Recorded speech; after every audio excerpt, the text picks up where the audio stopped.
Bienvenue dans Salam Sahel, le podcast de l'Alliance Sahel. Nous vous invitons à ouvrir le regard sur les questions de paix et de développement dans la région sahélienne.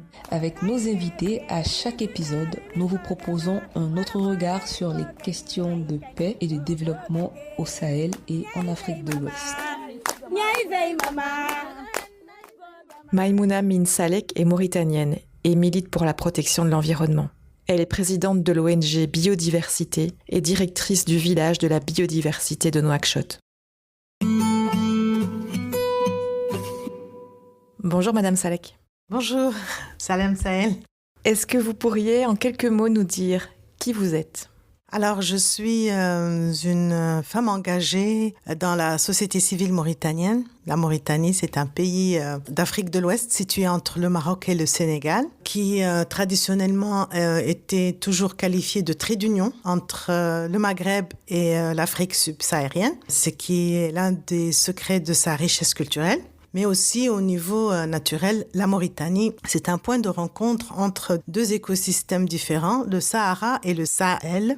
Une rencontre qui explique la qualité exceptionnelle de la biodiversité. On dit toujours que le désert, il n'y a rien, qu'il n'y a pas de biodiversité, on se trompe. C'est une biodiversité qu'on ne voit pas, mais qui est là, qui est extrêmement résiliente, extrêmement riche. Et pour vous donner une image, les vents du désert, du Sahara, vont jusqu'à les forêts amazoniennes en leur apportant des nutriments. C'est pas moi qui le dis, ce sont les scientifiques qui le disent.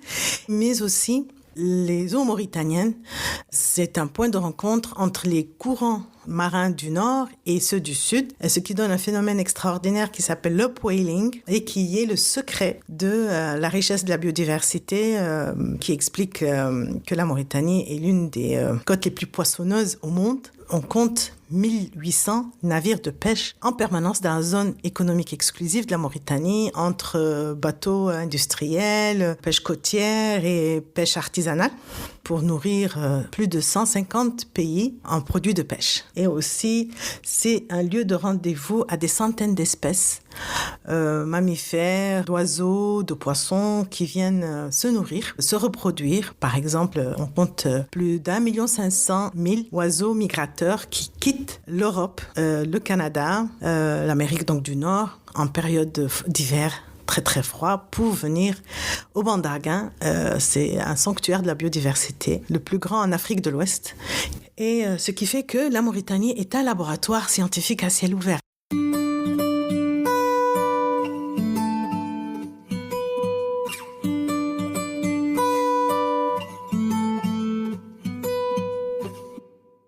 Madame Salek, qu'est-ce qui donne sens à votre engagement aujourd'hui ?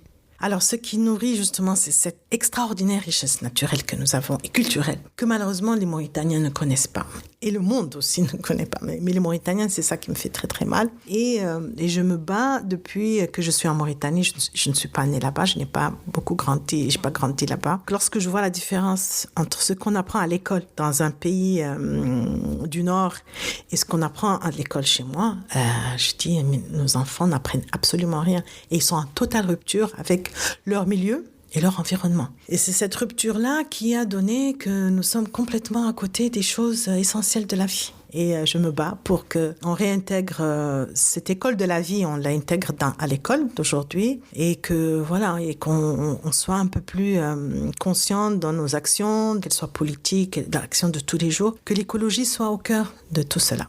Est-ce que vous pourriez nous parler des projets que vous pilotez, des organisations dans lesquelles vous êtes impliquée ? Je travaille depuis maintenant 30 ans dans des associations qui sont liées à la protection de l'environnement. Donc, j'ai commencé à travailler avec le CAMPES, qui est le Club des Amis de la Nature Protection de l'Environnement. Ce sont eux qui ont vraiment fait ma formation. Et ensuite, j'ai dû créer l'ONG Biodiversité avec un C pour les cités. Donc, c'est éducation environnementale dans les cités pour valoriser tout ce qu'il y a comme espace naturel et culturel en Mauritanie. Et je travaille aussi avec des associations culturelles comme Taranim pour les arts populaires. Moi, ma communauté, c'est une communauté qu'on appelle les Haratin en Mauritanie. Et donc, je suis issue de deux communautés. Une communauté Wolof, c'est ma mère.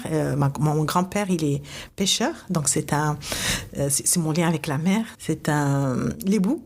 Et du côté de papa, c'est une communauté des Haratin qui sont très liés à la terre aussi et qui ont une identité culturelle qui n'est pas encore reconnue et c'est par la culture qu'ils sont en train de réclamer leurs droits à cette identité. Et je travaille aussi avec SOS Esclaves sur les droits humains de cette communauté qui est en train d'essayer de vivre cette résilience après tout ce passé, toute cette histoire d'esclavage en Mauritanie.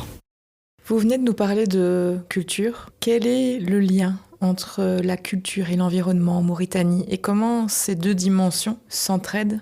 Le lien entre l'environnement et tout est cassé en Mauritanie.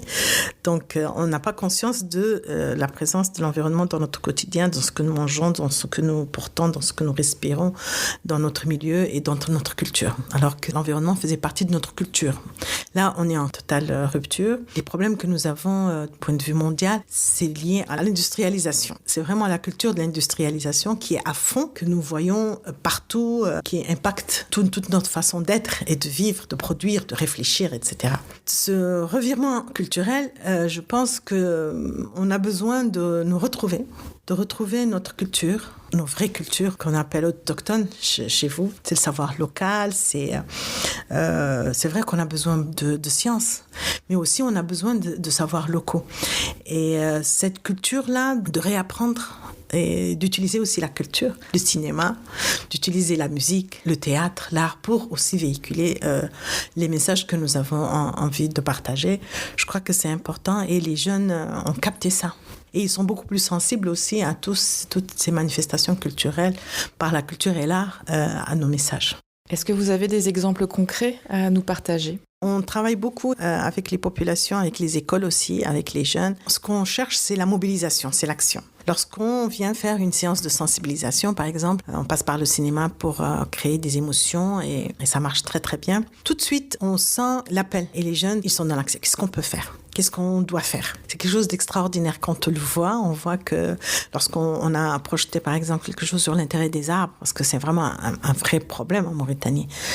Culturellement, on coupe les arbres parce que les premières villes en Nouakchott, pour stabiliser les dunes, ils ont planté des arbres, peut-être pas les bonnes, donc du prosopis qui est un nid à moustiques, et c'est devenu lié dans la mentalité arbre, c'est moustique. Et donc, ils coupent des arbres pour dès qu'un moustique les pique. Et quand on projette un film aux jeunes pour expliquer que les arbres, c'est pas que des nids à moustiques, mais au contraire, l'arbre, c'est la vie, mais on les voit le lendemain planter des arbres dans leurs écoles et prendre soin de leurs arbres et les défendre pour qu'ils ne soient pas coupés. Et quand je vois ça, c'est extraordinaire.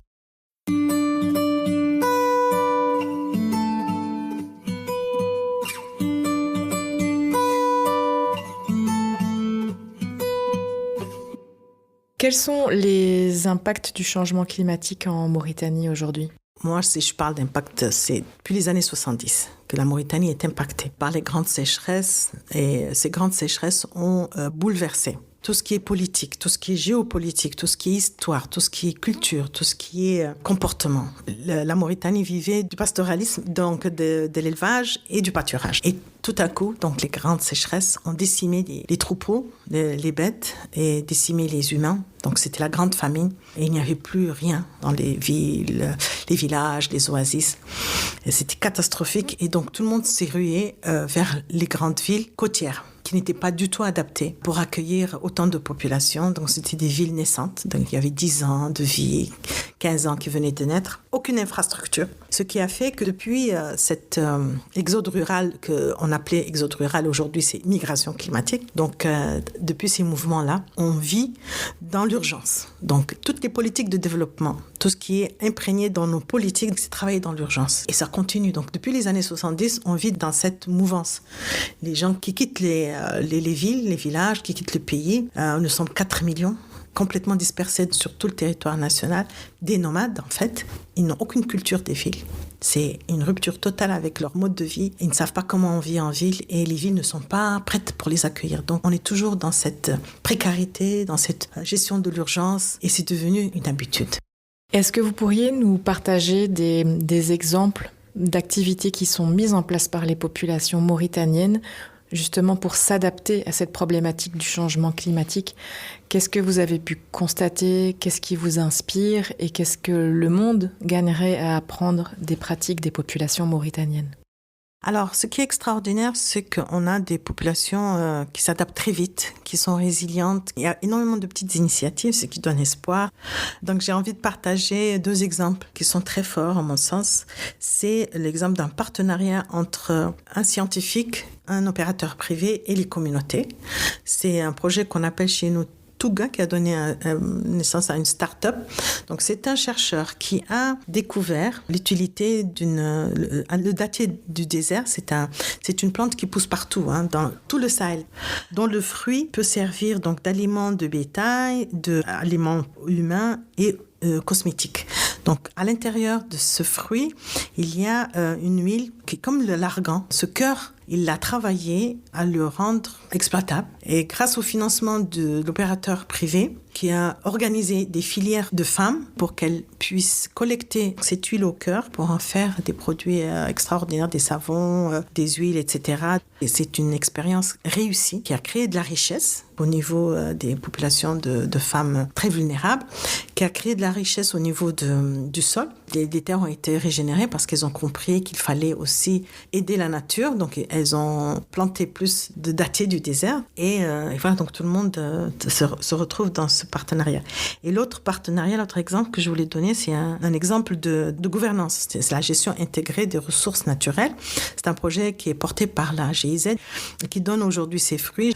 J'étais vraiment impressionnée par cet exemple de partenariat entre l'État, les gouvernants locaux et les communautés. Donc, avec un transfert de compétences, un transfert de ressources, on a responsabilisé les communautés pour gérer elles-mêmes, contrôler l'accès à ces ressources-là, qui sont source de conflits pendant les grandes sécheresses à cause des transhumances. Donc, il y a le bétail qui vient boire l'eau auprès des agriculteurs et qui impacte leur champ de culture. Il y a une pression sur la ressource, il y a une pression sur l'eau et il y a aussi toute l'industrie de charbon, de bois qui vient couper les forêts. Et donc, grâce à cette gouvernance partagée, à ce modèle-là des associations de gestion locale communautaire, c'est comme ça qu'on les appelle, les AGLC, les communautés ont pris en charge la gestion de leur territoire. Ça a créé de l'emploi, ça a créé une régénération des forêts, ça a prévenu les conflits autour des points d'eau pendant les zones de transhumance, ça a tracé des chemins justement pour les animaux, il y a eu moins d'incendies, donc vraiment la zone a connu une régénération de vie et de terre. Donc ça, c'est un exemple extraordinaire dans une région qu'on appelait le cercle de la pauvreté, maintenant c'est le cercle de l'espoir. Quels sont les conseils que vous donneriez à la communauté des partenaires au développement pour que leur coopération soit plus efficace et qu'ils accompagnent mieux les communautés locales ? Déjà, voir ce qui marche, ce qui fonctionne et dupliquer ce qui fonctionne, soutenir ce qui fonctionne, il ne faut surtout pas abandonner et écouter les populations, il faut communiquer avec les populations, il faut s'asseoir autour d'une table et que chacun dise voilà ce que je peux faire, voilà ce que je peux apporter et ne pas chacun s'assoit dans son coin et dit voilà ça c'est pour la société civile, voilà le rôle qu'elle doit jouer, voilà le rôle que doit jouer l'État. Voilà. Non, il faut que nous-mêmes on s'assoie et on dise voilà ce que nous on peut faire, ce qu'on voudrait faire. On doit se répartir tout ce travail-là et travailler en coordination, en harmonie. Quels sont les projets à venir de votre ONG et qu'est-ce qui vous fait vibrer pour le moment en termes de projets futurs et de perspectives ? Alors, le projet qui est en bonne voie, c'est végétaliser les établissements scolaires. Alors, les écoles publiques en Mauritanie sont des infrastructures qui n'ont vraiment pas pris en compte les changements climatiques. Ce réchauffement qui va de plus en plus être intense en termes de durée, en termes d'élévation de chaleur, etc. Et donc, nos écoles ne sont pas du tout adaptées à ce changement. Et l'idée, c'est de les végétaliser au maximum, donc planter au maximum d'arbres pour créer un microclimat pour que les enfants puissent apprendre et rester à l'école. Et je vois que si on ne fait pas cette action-là, les enfants abandonneront l'école parce que ce sera insupportable. Ils ne pourront rien apprendre avec la chaleur. Ce sont des classes surchargées. Donc, il y a beaucoup d'enfants dans des classes pas aérées ou classes en béton. Et il n'y a pas de climatiseur, évidemment, il n'y a pas de ventilateur. C'est le challenge. Il faut créer un endroit capable d'assurer un minimum de confort, de santé à nos enfants à l'école pour leur donner envie d'apprendre. Parce que c'est l'éducation, c'est ça la clé pour réussir.